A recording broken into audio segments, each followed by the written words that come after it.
Assalamualaikum warahmatullahi wabarakatuh. Ala Mustafa Muhammadin sallallahu alaihi wasallam wa dzurriyyati wa jannatan sanin jalan ketemu qarabin.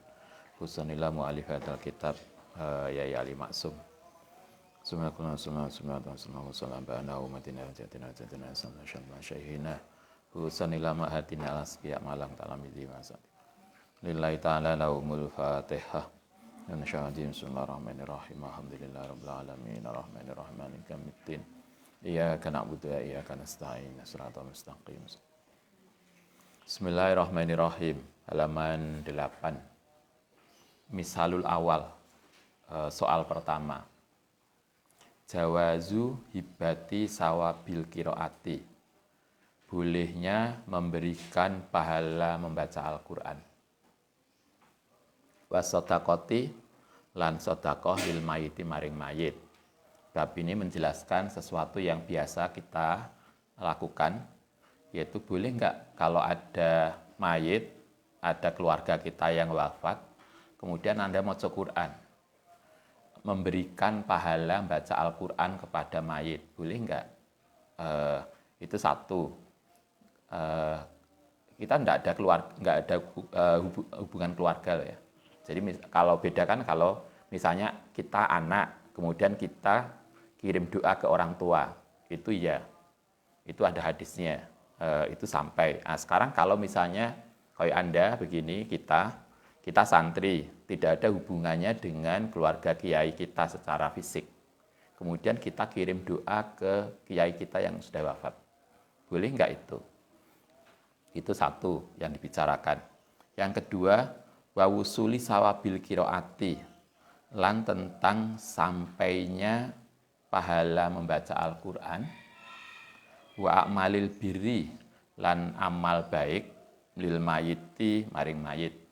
Kalau kita baca Al-Quran, kemudian kita niat, ya Allah, pahala baca Quran saya berikan kepada almarhum siapa, itu kira-kira pahalanya akan sampai kepada mereka enggak? Dua hal itu yang dibicarakan di yang pertama. Bahwa utawi ini, persoalan pertama tadi ini, iku min masail furu'i, saking persoalan furu'iyah, persoalan cabang, persoalan kecil, khilafiyati yang terjadi perbedaan pendapat.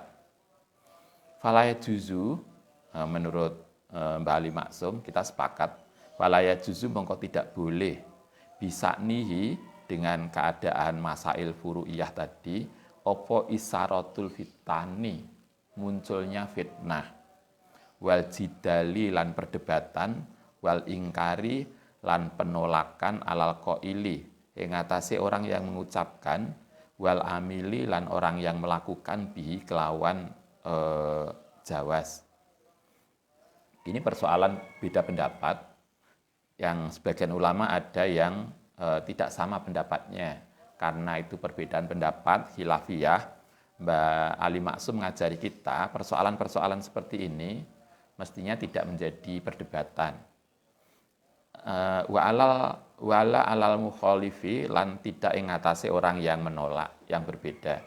Artinya orang yang mengatakan,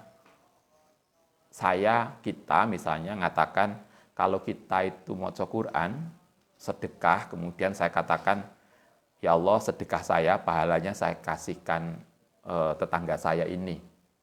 Atau biasanya karena masih ingat sang mantannya wafat duluan. Ya Allah, saya maca Quran untuk mantan saya. Misalnya, orang yang melakukan itu dan orang yang tidak melakukan itu, kata Mbak Ali Maksum, mestinya tidak perlu saling berdebat. Kenapa? Karena yang melakukan itu sama seperti orang yang tidak sepakat dengan itu, mereka katanya punya dasar. Kita yang melakukan itu juga ada dasarnya. Jadi masing-masing ada hadisnya, ada dasarnya yang kita bisa diskusikan, sehingga tidak perlu saling berdebat. Wala yang bagi, lan tidak patut opo ayakoa, yang terjadi, bainahuma antarane orang yang sepakat dan tidak sepakat, opo ma barang, layam bagi yang tidak patut, apa wuku'uhu terjadinya ma, baina akhwaini, antarane dua bersaudara, muslimah ini yang Islam karone. Alasannya apa? Wala ing kana lamun ana lil mani'i kedue orang yang tidak sepakat, yang tidak mendukung tentang menyampaikan bacaan amal bacaan maca Quran kepada mayit iku mustanadun mempunyai argumen fa inna li ghairihi mongko sak temene kepada orang lain yaitu yang sepakat mustanadan juga punya argumen begitu juga kadzalika sama-sama ada dasarnya. Karena itulah maka mestinya tidak perlu jadi masalah. Ini kan masih sampai hari ini kayaknya seperti ini masih jadi masalah. Kalau saya lihat di beberapa sosial media itu omongannya masih keras banget. Ini ngirim doa tahlil, kirim doa ke mayit misalnya itu kufur, syirik, macam-macam. Dia lupa bahwa banyak alasan, banyak dasar yang menunjukkan itu. Nah, sekarang kita masuk pada persoalan ini. Fakot kola, lan teman-teman ngendiko sapa Ibnu Taimiyah, ada tahu Ibnu Taimiyah, seorang tokoh besar pasca Ghazali. Beliau pengikut mazhab Ahmad bin Hambal, yang pendapat Ibnu Taimiyah ini banyak dipakai oleh teman-teman biasanya Wahabi mengikuti dia, atau teman-teman dari kalangan tertentu yang menolak tahlil. Biasanya mengikuti Ibnu Taimiyah. Tetapi apa yang terjadi? Kata Ibnu Taimiyah begini, anal mayita setemene mayit, iku yang tafi'u, bisa mengambil manfaat, bikiraatil Qur'ani kelawan pahalane maca Qur'an. Jadi kata Ibnu Taimiyah, orang mati, orang yang sudah dikubur, itu bisa mendapatkan kiriman bacaan maca Qur'an. Sehingga kalau kita maca surat Ikhlas, kemudian setelah maca Quran atau surat Ikhlas, kemudian kita bilang, ya Allah pahala saya kasihkan mantan saya yang sudah wafat, maka itu bisa. Dan jenazah yang dikubur itu bisa mendapatkan manfaat dari bacaan surat Ikhlas kita. Itu pendapat Ibnu Taimiyah. Kama yang tafi'u, kaya oleh bisa mengambil manfaat bil ibadati kelan ibadah maliyati kang bangsa harta bayane minas sedekati saking sedekah wa nahwiha. Sama dengan sedekah, kalau Anda misalnya punya HP, kemudian ada teman kita nggak punya HP, kemudian bilang, Mbak, HP ku aja sama gowo, tak sedekah no. Kita jarang banget ya sedekah HP. Misalnya, maka sedekah kita pahalanya bisa sampai kepada mayat. Karena itu kan kalau kita dulu diajari oleh ibu Nganjuk itu ngajari kita anak-anaknya begini, kalau kita punya bapak, punya keluarga, orang tua yang wafat, maka diharapkan sebagai salah satu bentuk penghormatan kita, bakti kita kepada orang tua adalah kita lakukan sedekah pada hari wafat beliau. Jadi kapan mbah kita wafat? Kalau kita di rumah itu kebiasaan ibu itu, mbak ibu gini, kita tuh kan punya 4 orang tua. Satu orang tua kita secara biologis, ada orang tua dari suami dan istri kita, mertua.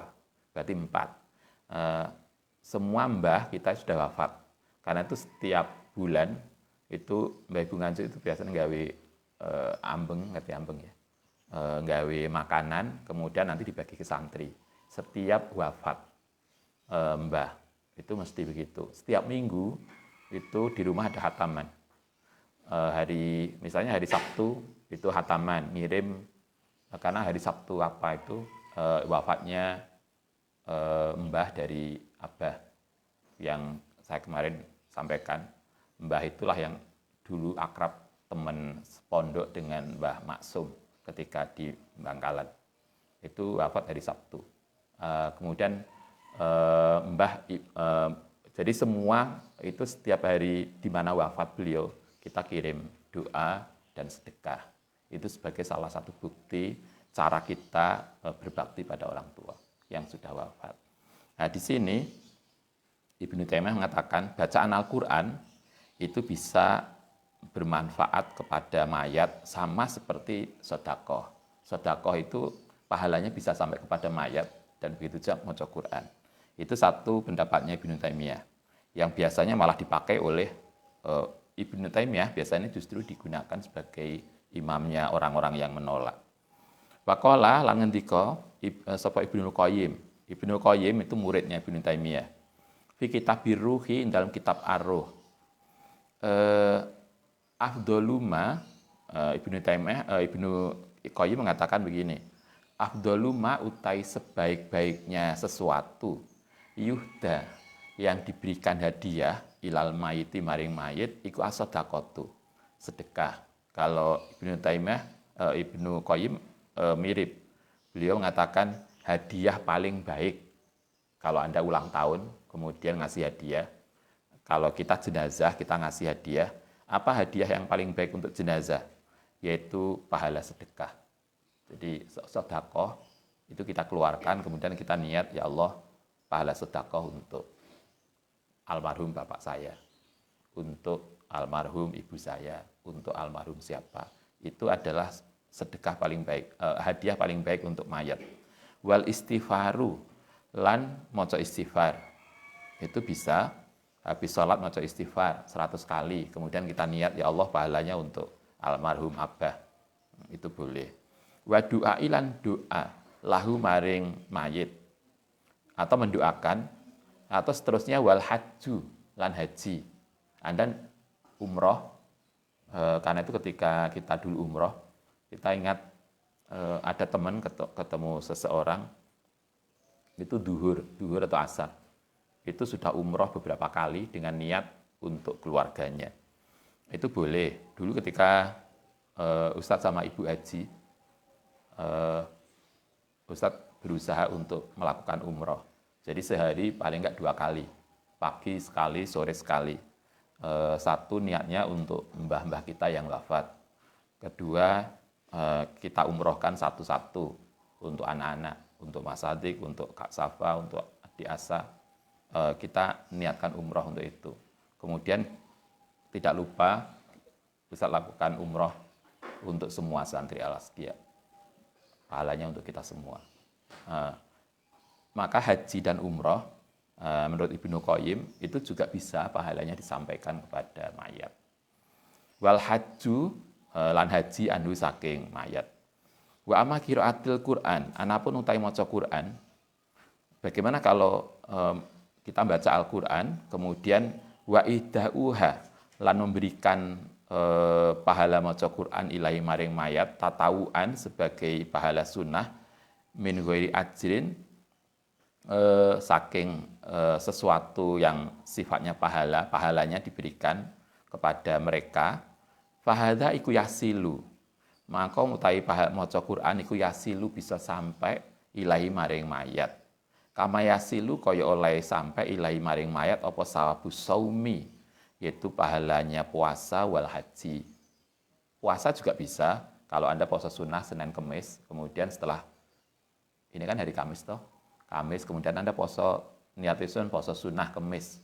Kemudian nanti sore setelah berbuka, kita niat, ya Allah, puasa sunnah saya hari ini saya berikan almarhum bapak saya yang wafat. Itu juga bisa.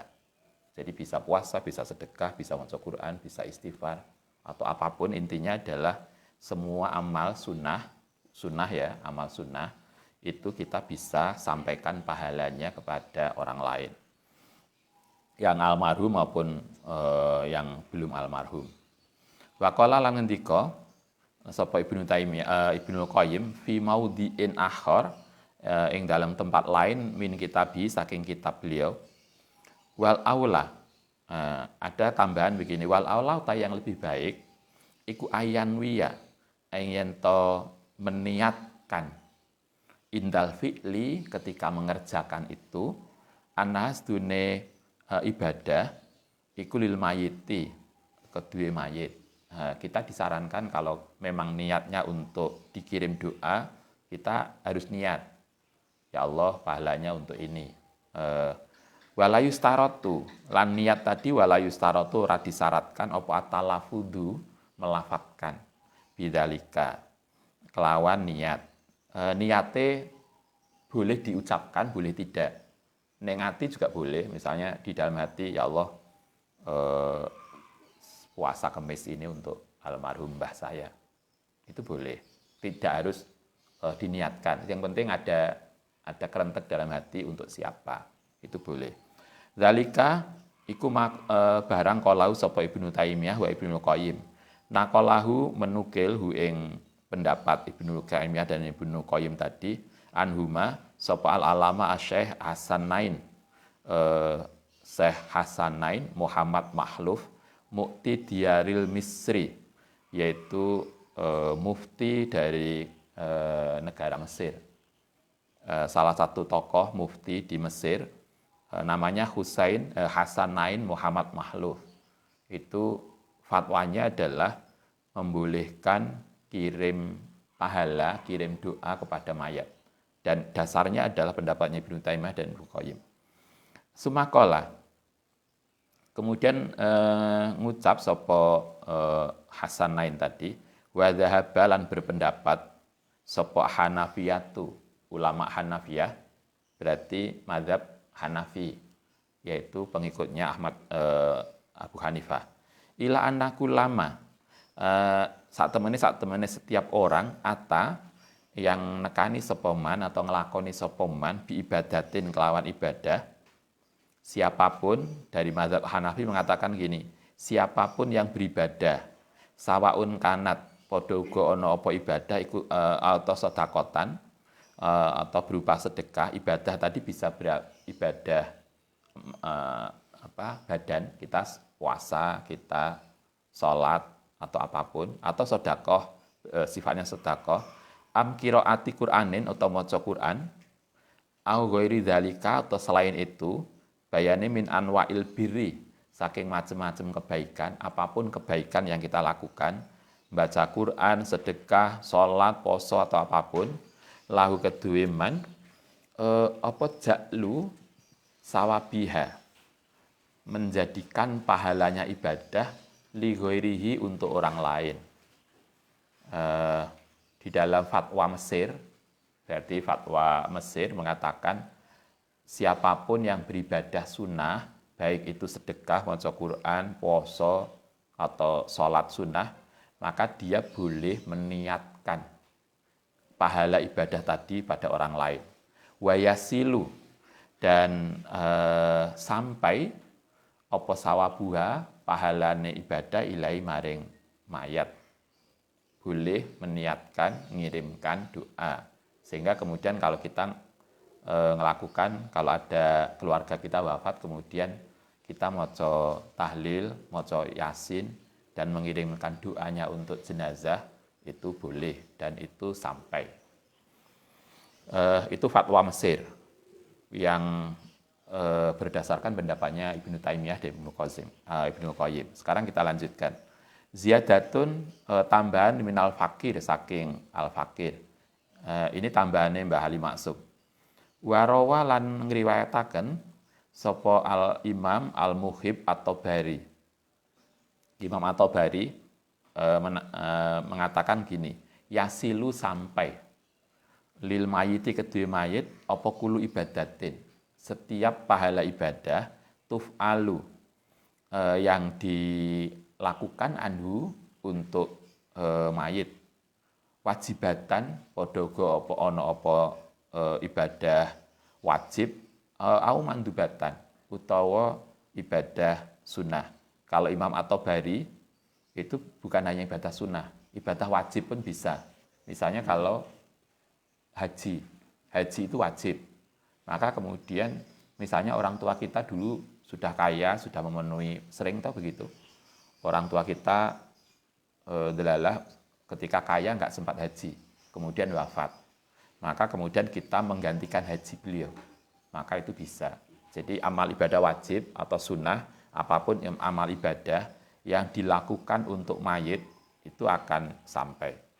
Faidatun, itu satu yang kita bisa pelajari, bahwa apapun ibadah itu bisa sampai pahalanya kalau kita niatkan kepada mayit. Ini ada pelajaran yang bagus terkait dengan sholat yang kita niatkan untuk mayit. Faidatun, ini jarang kita lakukan, padahal hadisnya luar biasa. Faidatun wa min sholatin nafli. Lan iku termasuk salat sunnah, sholatur rakaataini utawi salat 2 rakaat. Lil unsi untuk unsi fil qabri, untuk seseorang fil qabri dalam kubur. Ada sholat sunnah yang kita bisa lakukan sebagai kiriman doa untuk jenazah. Bukan sholat ghaib loh ya. Kalau sholat ghaib itu kan sholat jenazah. Ini bukan sholat ghaib, tapi ini sholat sunnah yang pahalanya khusus untuk jenazah. Kita jarang banget melakukan ini. Ruwiyah diriwayataken itu tercatat di dalam kitab Nihayatuz Zain halaman 107. Ruwiyah ani Nabi sallallahu alaihi wasallam qala. Ini ada hadis layakti tidak terjadi alal mayiti apa asyaddu luwih berat minal lailatil ula dari malam pertama. Malam pertama seorang jenazah dikuburkan itu adalah malam yang luar biasa karena saat itulah malaikat siapa? Mungkar Nakir datang. Sehingga itu luar biasa, sama dengan Anda hari ketika kita ngadepi ujian. Itu luar biasa, mayat juga begitu. Nabi mengatakan malam pertama jenazah di alam kubur itu malam yang paling berat untuk mayit. Karena itu kata Nabi, apa kata Nabi? Farhamu, mongko kasihilah mereka bisa dakoti dengan sedekah. Karena itulah cara kita mengasihi jenazah yang sudah wafat adalah dengan mengirim pahala sedekah. Ini dawuh Nabi. Sehingga kemudian kita nggawe nasi, kita sedekahkan dengan niat sedekah nasi tadi yang dimaem itu untuk almarhum Abah. Itu karena Nabi mengatakan itu. Nabi mengatakan farhamu bisadaqati. Kasihilah jenazah orang tua kita dengan mengirim pahala sedekah. Man ing wong yang mutu, yang telah mati sapa man. Faman, kalau kita tidak punya uang, nggak punya sedekah, apa yang bisa kita lakukan? Faman sapane wong lam yajid, yang tidak nemu sapa man, fal yusolli, mongko salato sapa man rakaataini. Kita kalau nggak punya uang, nggak bisa sedekah, lakukan sholat 2 rakaat. Niatnya, kalau kita banyak di dalam kitab yang lain, niatnya ada 2. Ada 2 model. Yang pertama adalah usolli sunatan lil unsi fil qabri rakaataini. Karena istilah yang dipakai oleh Kanjeng Nabi adalah unsi. Usolli sunatan lil unsi fil qabri 2 rakaat. Itu bisa, Anda yang di rumah, Anda bisa catat usolli sunatan lil unsi fil qabri rakaataini. Itu niat model pertama. Yang kedua, karena sholat unsi, kalau istilah Nabi, beliau menggunakan kata unsi. Sehingga kemudian yang pertama tadi niatnya adalah usolli sunatan lil unsi fil qabri rakaataini. Itu sesuai dengan hadis Nabi. Tetapi yang kedua ada juga niatnya beda, tapi substansinya sama, hanya beda niat. Yang kedua ini niatnya adalah usolli sunatal hadiyati rakaataini. Jadi yang kedua niatnya adalah usolli sunatal hadiyati. Kenapa kok jadi sunat hadiah? Karena sholat unsi itu tujuannya adalah untuk memberikan hadiah. Nah, sehingga kemudian niatnya usolli sunatal hadiyati. Beda niat saja, tetapi cara sholatnya sama, karena substansinya podo. Ini yang diajarkan Nabi, sholat 2 rakaat. Ini ada hadisnya. Kita jarang banget, kita bisa lakukan. Setelah kita tahu, Anda bisa lakukan dengan niat untuk mungkin abah kita yang wafat, mungkin umi kita yang sudah wafat, atau mungkin mbah kita, atau keluarga kita yang wafat. Caranya gimana? 1, sholat ya, niatnya tadi usolli sunatan lil unsi fil qabri rakaataini atau usolli sunatal hadiyati rakaataini. Silakan Anda bisa pilih mana yang kita merasa nyaman. Sholat 2 rakaat yaqra'u, yang membaca fihima ing dalam 2 rakaat tadi ayi kuli rakaatin, setiap rakaat sholatnya 2 rakaat. Setiap rakaat tadi setelah maca Fatihah Minhuma Fatihatal Kitabi, maca Fatihah marotan, ya. Setelah kita maca Fatihah sekali, kemudian maca surat. Suratnya apa? 1 wa ayatal kursi. Maca suratnya ayat kursi. Marotan sekali. Wa alhaqumut takasur. Alhaqumut takasur hatta zurtumul maqabir itu marotan sekali. Berarti 2 surat. Kemudian ditambah lagi Qul huwallahu ahad, surat Ikhlas asra marotin 10 kali.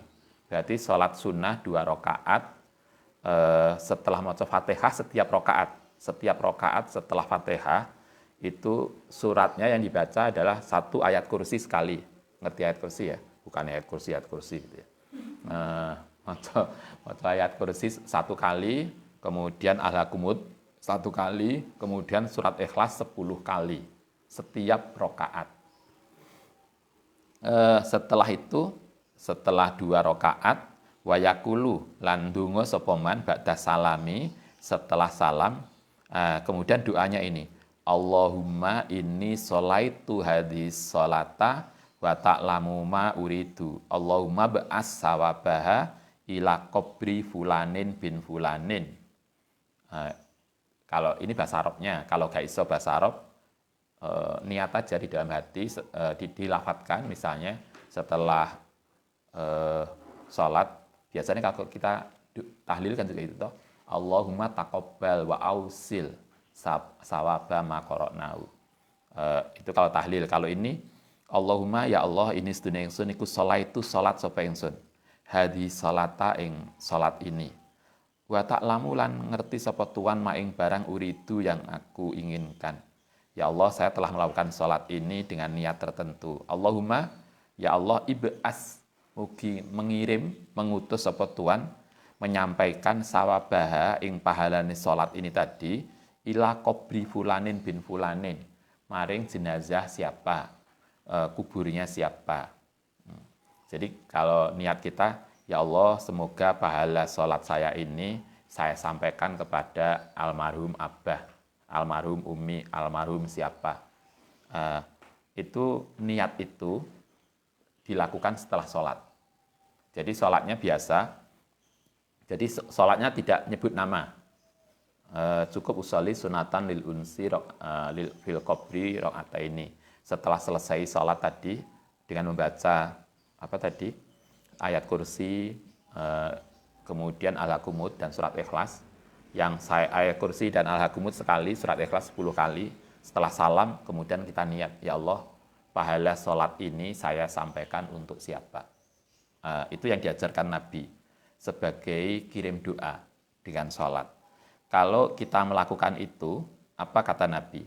Fayab asu, mongko bakal ngutus sapa Allahu min saatihi, sejak saat itu, sejak kita lakukan sholat itu, yang kirim doa tadi, ila qabrihi maring kubure seseorang yang kita tuju, alfa malakin 1000 malaikat, ma'akuli malikin, bersama setiap malaikat nurun ono cahaya, wahadiyatun lan hadiah, yuk nisunahu, yang menyenangkan apa malaikat atau hadiah tadi atau nur hu ing mayit ila yaumin maring hari yungfahu ditiup apa fisuri ing dalam kiamat. Kata Nabi, kalau kita melakukan sholat tadi 2 rakaat, kemudian kita niat pahalanya untuk siapa, untuk seseorang, maka kata Nabi, orang yang dikubur itu Allah akan mengirimkan 1000 malaikat yang akan mendampingi jenazah saudara kita dikubur. Yang malaikat itu akan membuat almarhum menjadi tenang. Sampai kapan? Ila yaumil qiyamah. Ini luar biasa loh. Itu cara bakti kita kepada orang tua. Tidak ada kebahagiaan kita sebagai anak kecuali melihat orang tua kita bahagia. Itu kan salah satu cara membahagiakan orang tua kita yang wafat. Kalau kita tidak bisa sedekah rutin, maka pastikan kita melakukan sholat ini. Semoga kemudian almarhum keluarga kita diberikan ampunan oleh Allah SWT. Nabi mengatakan lakukan sholat 2 rakaat, kemudian niatkan pahalanya untuk beliau. Kata Nabi, begitu kita sholat, kemudian meniatkan pahalanya, maka Allah akan mengirimkan 1000 malaikat yang menenangkan jenazah di kubur sampai kiamat. Wafil hadisi, ini hadis 1. Hadis yang kedua, anna fa'ila dzalika, mongko saat temane orang yang melakukan tadi, lahu kekediman sawabun jasimun. Ono pahala yang besar minhu saking dzalik.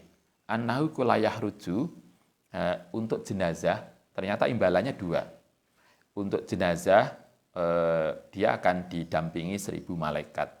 Tapi untuk kita yang melakukan, apa yang diberikan?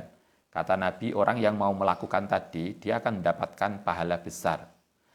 Anahu layah ruju, dia tidak akan meninggal minat dunia saking dunia, hatta yaro, sampai dia bisa melihat makanahu ing tempat teman, fil jannati, ing dalam surga. Kata Nabi, orang yang biasa melakukan sholat unsi tadi, dia akan mendapatkan pahala yang besar. Karena besarnya pahala itulah, Nabi itu sampai mengatakan, kita yang melakukan itu insya Allah tidak akan mati sebelum melihat tempat kita di surga. Sehingga kemudian ada toh orang yang wafat dengan senyum. Karena mungkin diperlihatkan sesuatu yang indah. Kala ngendika sapa ba'duhum, itu dawe Nabi dalam hadis lain. Sekarang dawe ulama. Kala ngendika sapa ba'duhum, sebagian ulama, fatuba mongko sangat beruntung li abdin, kedua seseorang, wadofa yang membiasakan diri sopoman ala hadis solati yang atasi solat ini. Karena hebatnya balasannya tadi, maka sebagian ulama mengatakan kalau bisa solat itu dilakukan setiap malam. Mungkin pertama untuk almarhum abai, umie, mbae, teman-temannya dan yang lain. Setiap malam kita lakukan. Wa ahda, lan memberikan hadiah sawabah ing pahalane likuli mayitin, maring setiap mayit minal muslimin. Jadi kemudian kita berikan pahalane untuk sopo. Keluarga sudah, semuanya sudah, teman-temannya yang sudah wafat, atau tetangganya, atau calon mantannya yang mati duluan, misalnya dikirimi ini. Boleh setiap malam. Kemudian mengasihkan pahalanya mayit. Wabillahi taufik. Sumakola, dan kemudian ngendika sapa Syekh, wafi Fathul Qadir, lan ing dalam kitab Fathul Qadir, nama kitab Fathul Qadir, ruya diriwayatkan an aliyin karamallahu wajahu saking Ali bin Abi Thalib, anin Nabi alaihi salatu wasallam, kala man sapane wong, selesai soal salat. Jadi kita bisa lakukan salat tadi yang dulu Ustadz pernah melakukan ini ketika Yai wafat. Ketika itu Yai wafat, kemudian ketika kita takziah, kemudian diajak oleh Yai pengasuh, salah satu pengasuh yang lain untuk melakukan sholat insi, yang pahalanya kita hadiahkan pada beliau. Hanya ketika itu. Padahal kalau di hadis Nabi kita bisa lakukan, kalau bisa setiap hari, kalau nggak setiap hari paling nggak setiap minggu. Kalau nggak ya sebulan sekali untuk ngasih hadiah pada ahli kubur. Oke, itu selesai. Nah, sekarang kita lanjutkan, beda lagi. Di dalam kitab Fathul Qadir, Kanjeng Nabi pernah ngendika kepada Ali bin Abi Thalib, menantunya, salah satu menantunya. Kala ngendika sapa Nabi, dawuh Nabi begini, man sapane wong maro yang melaku lewat sapa man alal makobiri ngatasi kuburan, siapa yang lewat kuburan, kemudian wa qara'a lan membaca sapa man qul huwallahu ahad yang surat Ikhlas. Anda kan sering toh lewat kuburan. Kalau di UIN, depannya UIN ada kuburan juga. Depannya Pondok Luhur ya.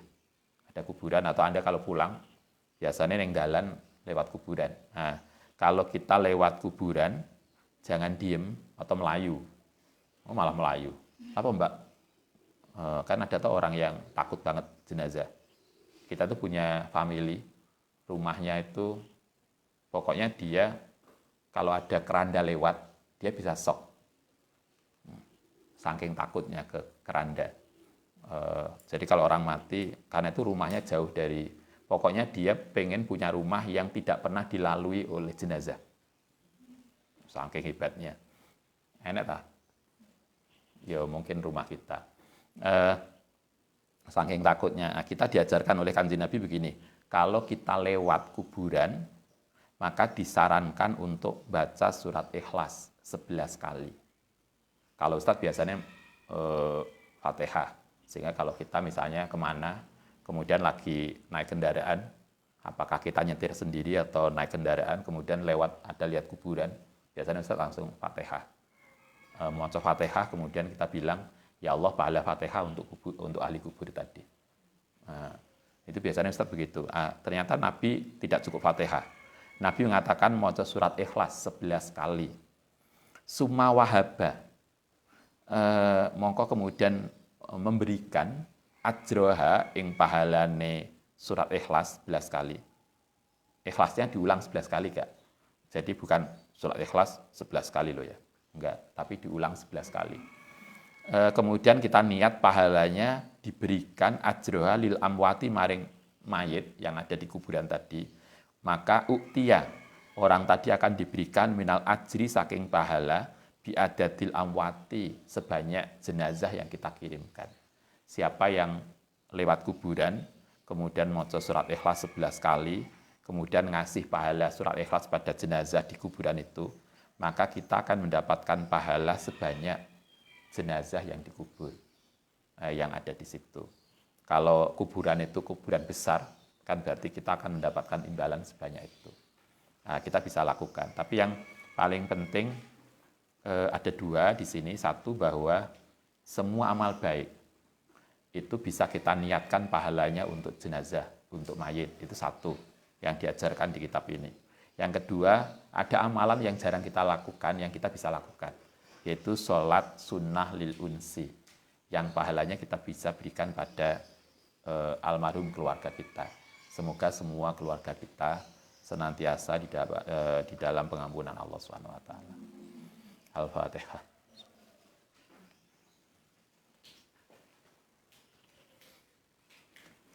Rabbana fa'na bima lantana rabbi alimna ladhi.